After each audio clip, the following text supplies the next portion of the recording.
Right, hello internet.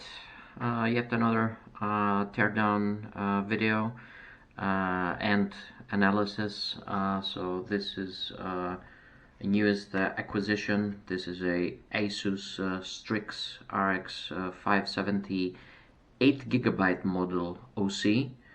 So there are some 4 GB variants, but this is the only Strix 8 GB model. Bit of a um, um, RGB here, otherwise no backplate. As you can see, there's a metal hinge here which will improve rigidity, which will from the card. The card is a small one, not very heavy, but Asus opted for this. Otherwise, single 6-pin, as you can see, 2 fans, and that's pretty much it. As you might imagine, this card is non-functional. It produces some weird image on the screen on booting. I'm still trying to troubleshoot what's wrong. It seems like a memory problem or a core problem. I'm not exactly sure. As I said, I'm still troubleshooting it. So for the teardown, pretty simple. 4 screws with 4 retention screws that hold down the card, the PCB to the cooler. We simply remove them.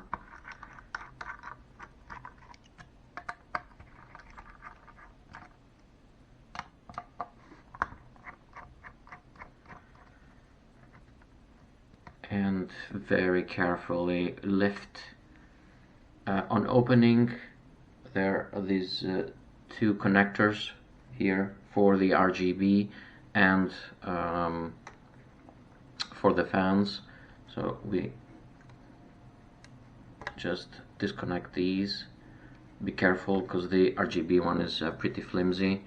And there you have the card. As you can see here, the cooler on the base plate, only the 2 copper heat pipes, only the core touches here, transferring the heat. Unfortunately, the memory modules, as you can see here, are not being actively cooled just through the airflow from the fans. That's it. There's nothing more to the cooler. The actual PCB, VRM memory, VRM MOSFETs are under here. You can see the induction chokes that provide power to the core. As we said, the memory, the memory modules. 12 volt is here. 12 volt is here. This is PEX. PEX or display rail for AMD cards.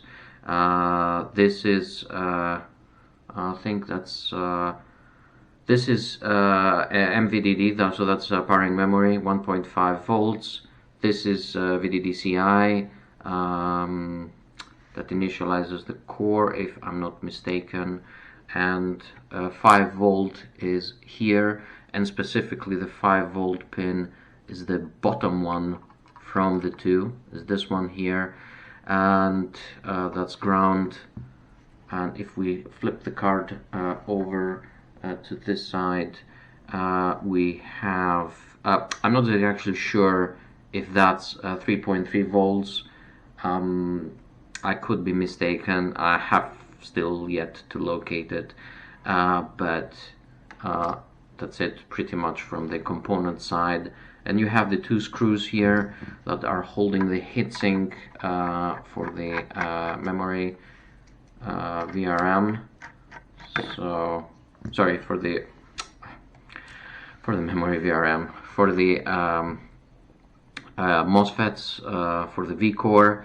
And if you remove, you can see there's a maybe 0.5 millimeter pad underneath. You have the power stages here. Those go through the induction, through the capacitors.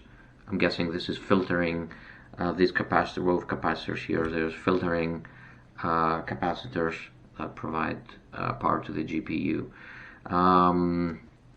You might be asking why there are so many here. So after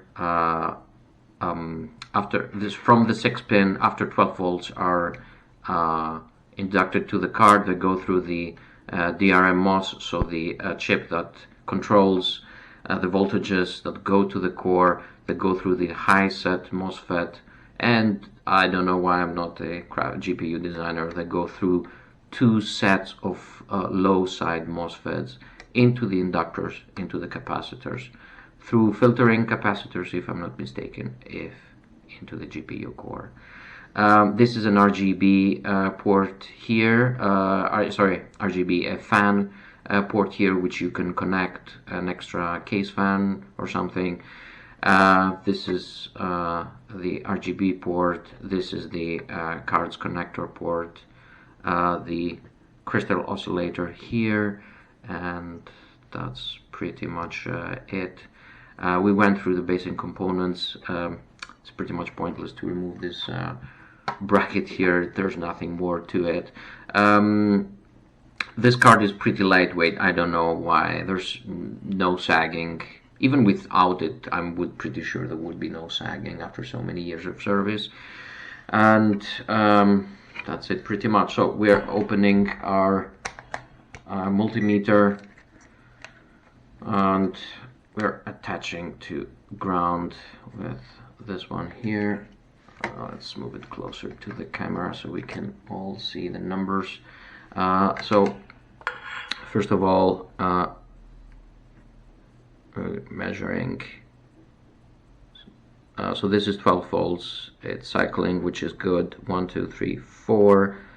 This is 3.3 volts, which measures 428. Display rail 20, that's good. 12 volts should be cycling,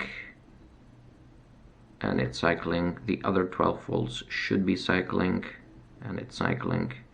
5 volts should be in the 2000, okay, 3,000, 3.6 thousand ohms, which is perfectly normal.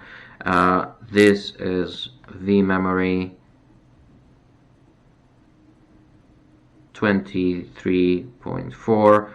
So VDDCI memory, we can measure the resistance to the core, which should be low.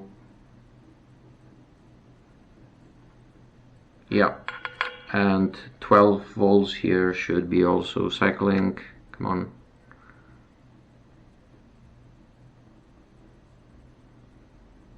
This is cycling, which is good. The other 12 volts should be cycling as well. And this is still cycling as well. And as I mentioned, on the back side, I'm not exactly sure if this is 3.3 volts. Seems too low. Nope. As I said, I don't have the schematics for this card. This looks like 3.3 volts.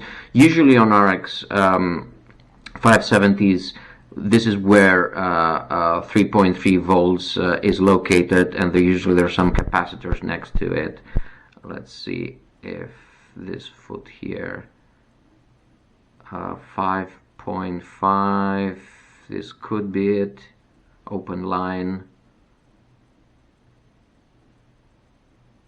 This seems, I'm not exactly sure.